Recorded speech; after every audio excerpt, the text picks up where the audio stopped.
You're listening to the Rainmaking Podcast, hosted by high-stakes headhunter, author, and professional speaker, Scott Love. You're listening to the Rainmaking Podcast, and my name is Scott Love. Thank you for joining me on the show.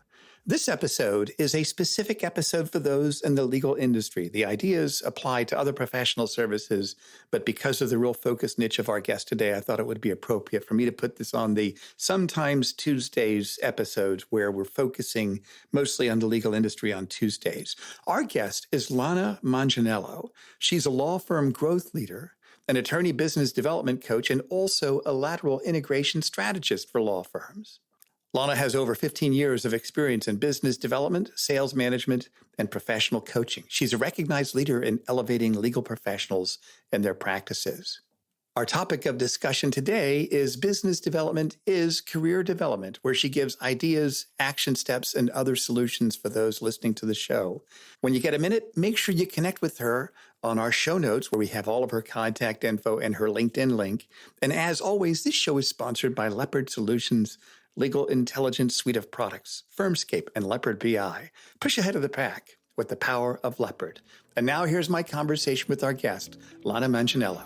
Thanks for listening. Hey, this is Scott Love with the Rainmaking Podcast. Our special guest today is Lana Manganiello, and our topic is business development is career development. Lana, thanks for joining me on the show today. Hey, Scott. Thank you so much for having me. Absolutely. It's nice to have a real subject matter expert like you that's deeply niched within legal, because you see all things, people in business development, people thinking of getting out of law firm life and going in-house. So let me kind of ask you this question. The question is why? Why is business development really career development? Why do you say that? Well, I work with people who are at all different stages, and even more senior practitioners are oftentimes kind of rethinking what does growth and what does the future look like for them. And one thing that oftentimes comes up is, this lack of clarity of knowing exactly where they want to go puts them in a bit of a holding pattern. And the truth is, no matter if you want to become equity partner, grow your practice at your current firm, move to another firm, or even go in-house, a lot of the activities that are required for business development are the same activities you would need to do to explore those other avenues. So, that idea of growing your visibility, growing your network, it's going to put you in a better position no matter where your career takes you. So is this something, do you find a lot of in-house attorneys, do they think, maybe I should just go in-house so I don't have to be in client development and do business development anymore? Do you think that happens to a lot of people? I think people don't quite know what going in-house all entails necessarily. And so they think, I'm unhappy with my current circumstances. I don't know how I can make this work for myself. So in-house is the next alternative.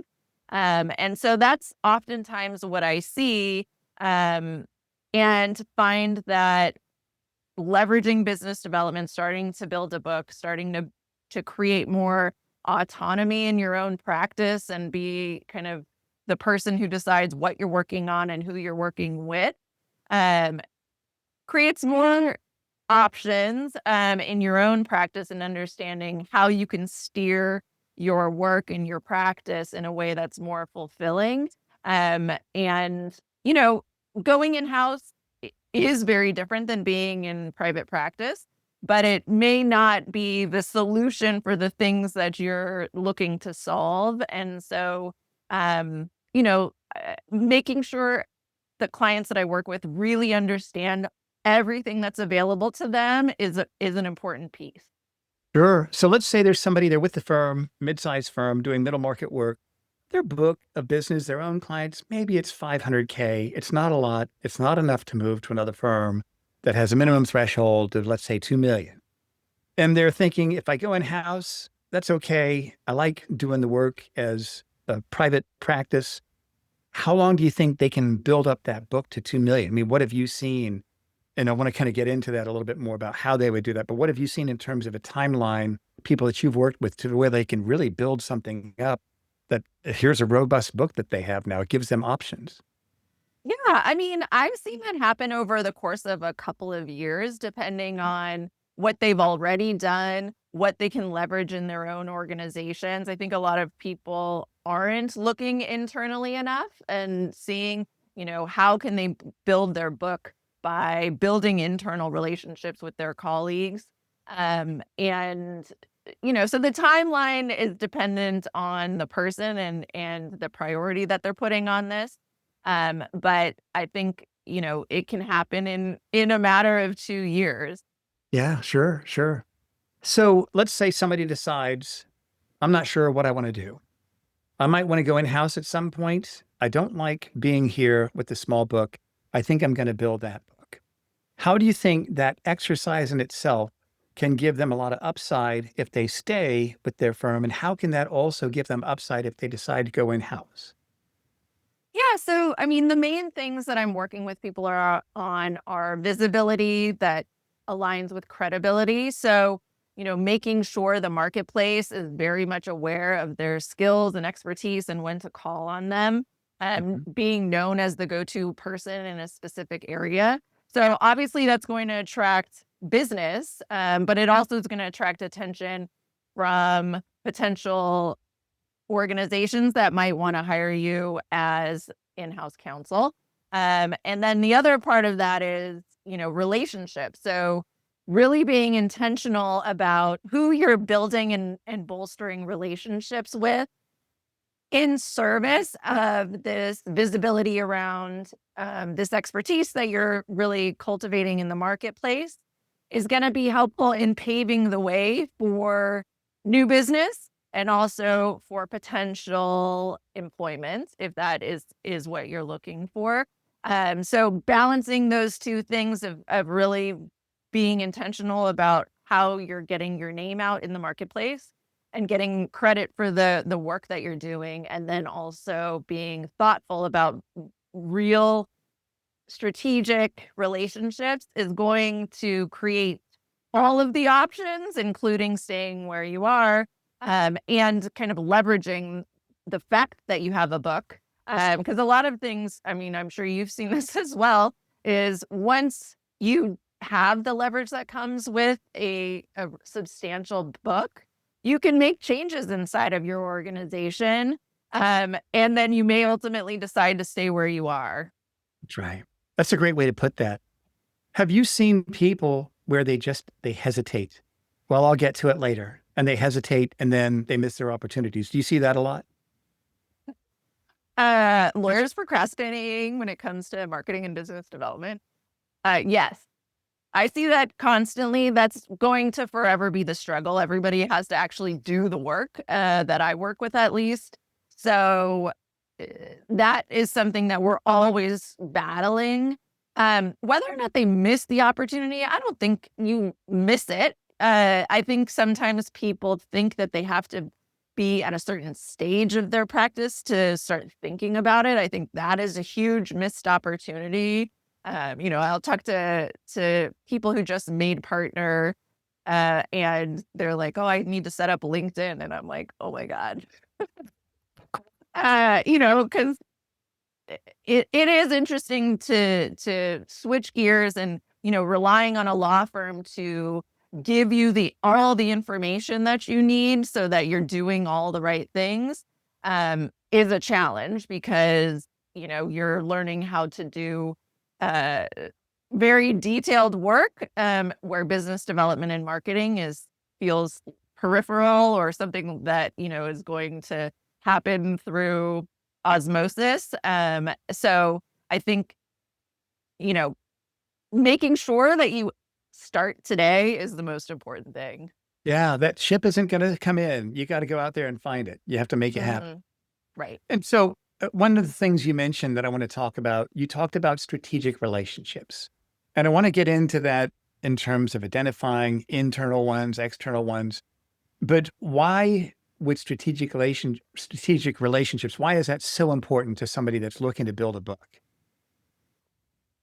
I mean, strategic relationships or relationships, period, are so important to human beings in general. So, one of the things that I have to overcome is working with attorneys who say they're bad at business development or they don't like business development. But if they're human beings, then they thrive on relationships. We all do. It's not a matter of personality. And so, being thoughtful about who you're building relationships with is really important in making sure that, you're thinking about, can I learn from this person? Do they align with me from a values standpoint? Do I enjoy this person? And are they, you know, champions of me? So taking into account all of these different things, I think is important and helpful in figuring out how you want to use your time efficiently. Because at the end of the day, yes, it's going to help you professionally, but it will also help you become a healthier person and being really strong at understanding human beings and building relationships with human beings makes you a better lawyer. It makes you better at the work that you do when you really understand people. So, I think that being thoughtful and strategic about consistently building your network and maintaining your network, that doesn't just happen, especially in today's day and age. That doesn't just happen. You have to make it happen and you have to put energy into it. Good, good. So let's start internally in a firm, and then we'll go to externally. So who are those people that a partner should really look to build those relationships with, people that would be strategic, valuable relationships internally? So I think, if you're looking at growing your practice or your network and your visibility, your book, uh, looking at the people inside of your organization that you can learn or grow from. So somebody that you admire for one reason. I think people sometimes think about mentors as someone who's going to teach me all the things I need to know. And the reality is you're going to have people who mentor you in different parts of your life. At the same time or at different times in your life where, one thing that they do you really admire and they're willing to kind of share with you how they did that. So, if you're interested in pro bono, finding an attorney who has made that part of their business development and part of their practice, so that you can learn how to leverage that, I think is really important. So, looking at people who you want to collaborate with is another thing. So, they have a complementary practice to the work that you're doing, or they're working with clients that you want to start working with. So looking at alignment inside of your organization where, you can provide some kind of value, let them know you're interested, and see if there's some way to kind of build a mutually beneficial relationship. And then I That's also great. think it's important to look at not just the lawyers inside of your organization, the professional staff can be really helpful in steering opportunities for you. So I think making sure, you're really thoughtful about who inside of the organization you can build relationships with that can give you insight into what's happening and where there might be opportunities is another thing to think about. Yeah, I see a lot of partners that they just don't really tap that internal network. And I think that's a great idea, the way you structure it. People you can learn from, people you want to collaborate with.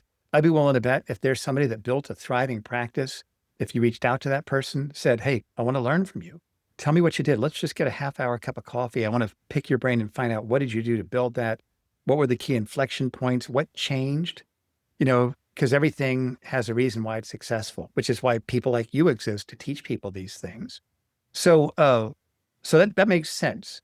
And why do you think some partners or associates, they just don't really try to tap into that internal network? What do you think keeps them from doing that?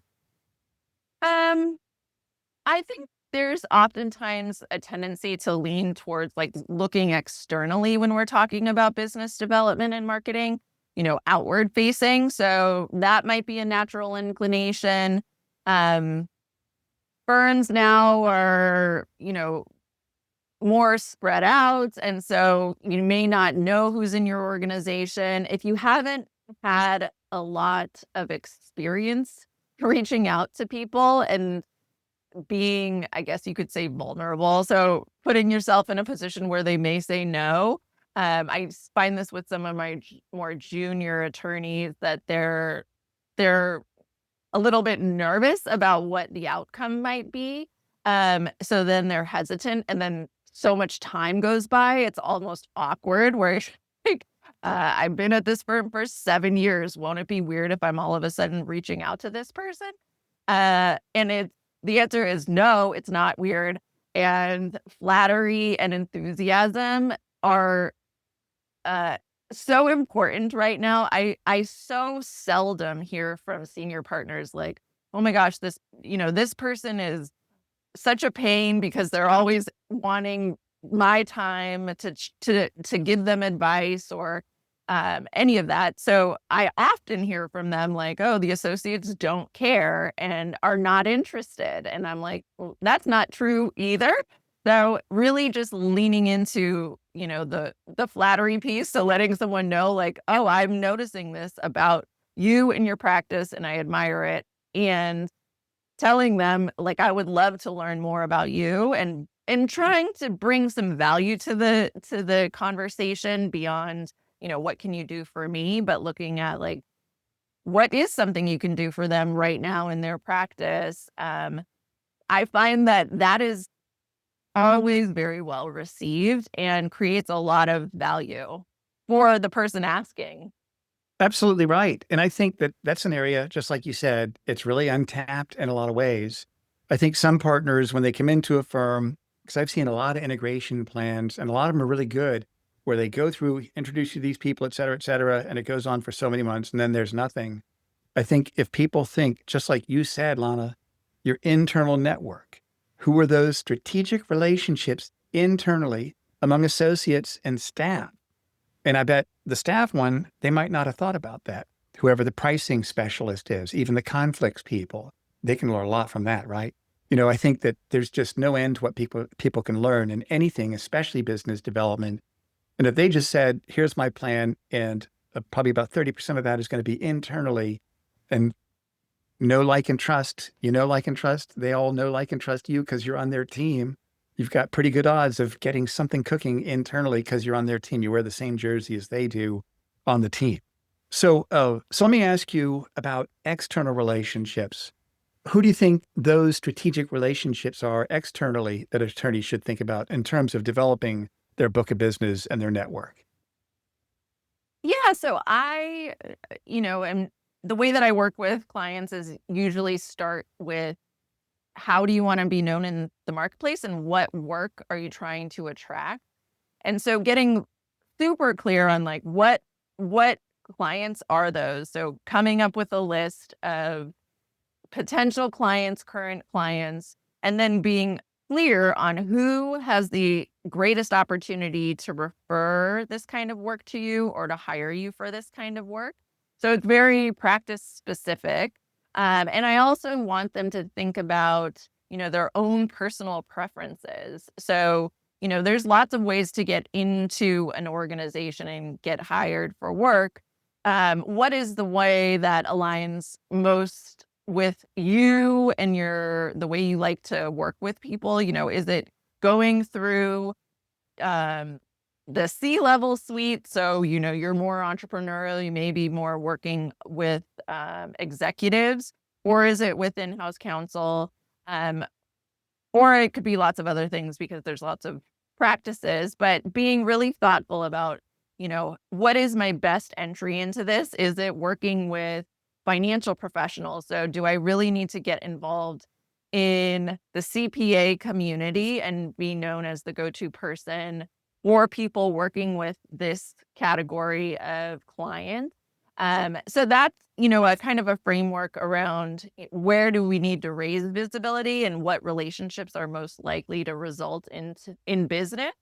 Um, and, it's usual that that's going to kind of set the trajectory for you, no matter if you're going to stay at your firm, you're going to another firm, or you're going in-house. So those are the relationships that are going to stay with you long term. I think kind of what it boils down to is making sure it's in alignment with who you are and where you like to spend your time, because at the end of the day, these have to be genuine relationships, friendships. So it can't just be strategic. It has to also align with who you are. That's great. And so how do you think we should reach out? If it's somebody that we kind of know in terms of building our network, should we just start with small talk or get right to the point? What do you suggest? So you should do a little research. I think, asking people to pick their brains is like the worst thing ever.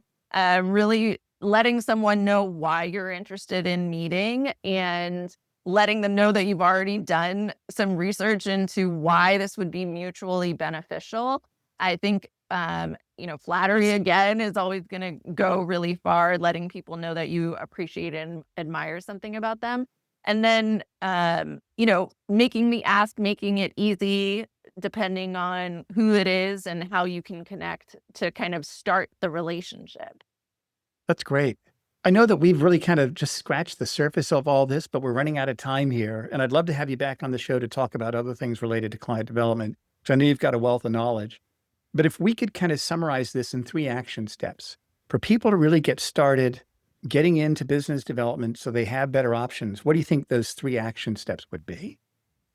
So I'm a person who really wants people to get to moving and actually having some kind of engagement. So even though I'm big on strategy and clarity, I think action, like you're saying, gets you much further. So I would suggest that you plan to reconnect with one person this week. So that can be a former client, a colleague, a peer, somebody that already knows you, and share, let them know that you want to touch base and hear what's going on with them, share with them what's going on with you, kind of what you're focused on, offer some kind of value, express some appreciation. Relationships are a long game, so you're really going to have to invest in them. So the second thing would be make an effort to illustrate your expertise in a visible way. So that could be updating your LinkedIn headline or publishing a recent win or an insight. So doing one thing this week that really highlights your expertise. And then I would say number 3 is to choose an opportunity to stretch yourself. So say yes to something that aligns with your long-term goals, even if it makes you a little uncomfortable. So that could be writing something, joining a pitch meeting, or maybe even like mentoring a junior associate. That's great. Those are great ideas. And I think, as you know, when people take action, it builds confidence. Don't wait. Start this week. Step number 1, like you said, take action. It builds that muscle strength. And it's going to be easier the more you do it, right? Exactly. Well, Lana, tell us about your offerings. What do you have? What do you do that you'd like our listeners to know about? So I work with lawyers and law firms on marketing and business development.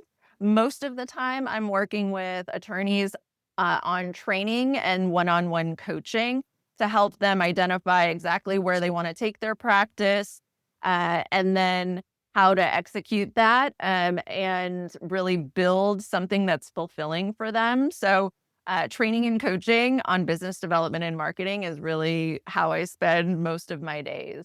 That's great. Well, we're going to put all of your contact information on the show notes. So everybody listening, go to the show notes where you hear this podcast and you'll be able to connect with Lana directly.